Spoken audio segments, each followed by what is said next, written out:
What would you do if you found out your crush was faking their entire life? I'm talking fake house, fake money, everything. My mom is a private caterer. Last night, she begged me to help her deliver appetizers to this high-profile client. I'm in my crusty hoodie, hair in a messy bun, looking like a total jump scare. We pull up to this gated place. I hit the doorbell, the door swings open. And there he is. My crush. It's Xander. He's in a suit looking tense. But he looks like he saw a ghost. My mom is acting all normal.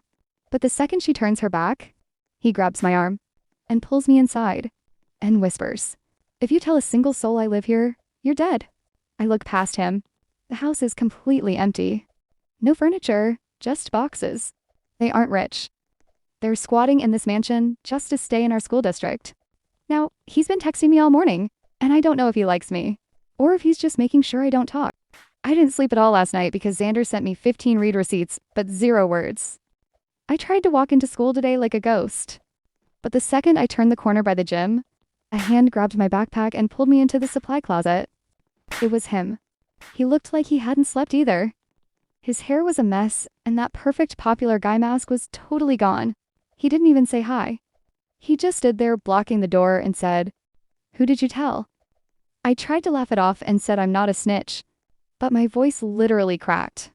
He stepped closer, like way too close, and I thought he was going to yell, but his voice went quiet.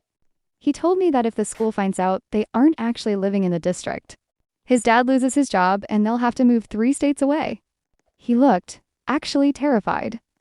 Not scary terrified, but like he was about to break. Then the bell rang. I went to leave, but he grabbed my hand and whispered, "Meet me behind the bleachers at lunch, please." Now I'm sitting in history class and I can see my best friend staring at me. Because she saw us go into that closet together. She's already typing "spill the tea" in our group chat. Do I tell my best friend the truth? Or do I protect the guy who's been faking his whole life? I dodged my best friend Chloe all through history class. I couldn't look at her without shaking. When the bell rang, I ran. I found Xander behind the bleachers. And he looked wrecked. No varsity jacket. Hair a mess.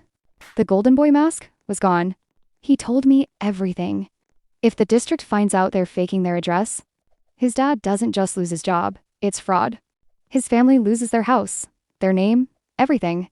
He looked at me and whispered, "Please don't ruin my life." I realized we needed a cover story to explain why we were sneaking around. I suggested tutoring, but Xander shook his head. He said nobody would believe I'm studying, but they'd believe we're dating. Before I could even process that, I heard a gasp. It was Chloe. She saw us holding hands. I had 2 seconds to decide. Truth or lie? I squeezed Xander's hand and told her, "We were going to tell you. We've been seeing each other in secret." Xander actually stepped up, saying he hated me just to hide how much he liked me. I wanted to scream, but it worked. Now the whole school thinks we're the new it couple. Chloe's happy, Xander's safe. Or so I thought.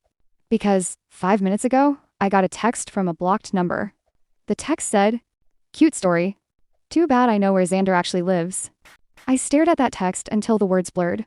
Too bad I know where Xander actually lives. My heart was hammering against my ribs. I looked at Xander across the hall, leaning against his locker. Looking like the golden boy again, because of the lie I told? I realized right then the lie wasn't a shield.